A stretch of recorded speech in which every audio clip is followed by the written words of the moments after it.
date du 15-10-22, lorsqu'un des groupes culturels organisait un concert dans l'un des places de loisirs, l'ambassadeur à Kampala est venu accompagné de la police. Il a empêché les tambourinaires et stoppé toute autre activité culturelle en Ouganda et ils ont saisi leurs tambours. En tant que représentants des réfugiés, nous avons décidé de saisir les instances supérieures chargées des réfugiés en Ouganda pour nous aider à trouver une solution paisible.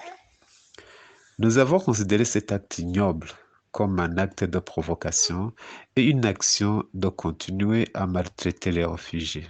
Vu les cas d'atrocités orchestrés à Kamanyura, en RDC, et au Kanduta, en Tanzanie, nous avons considéré que c'est une autre voie de faire de même que dans de ces endroits-ci cités.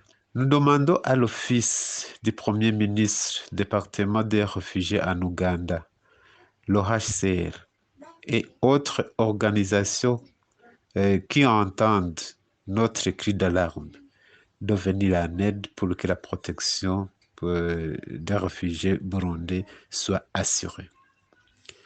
Aujourd'hui, il nous empêche de jouer à notre tambour sacré. Demain, il nous empêchera de parler notre Kirundi. En outre, ils oublient que même si nous avons été expulsés de notre pays, le Burundi, nous avons le droit de jouer notre culture.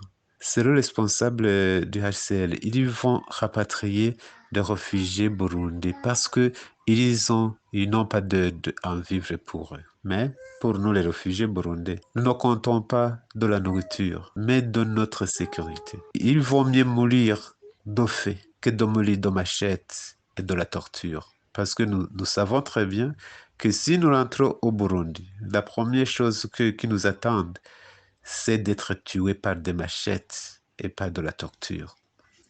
Laissons-nous vivre en Ouganda dans un pays sécurisé et la nourriture viendra de notre force. Nous lançons un appel vibrant à tous les bienfaiteurs pour que les réfugiés burundais soient protégés.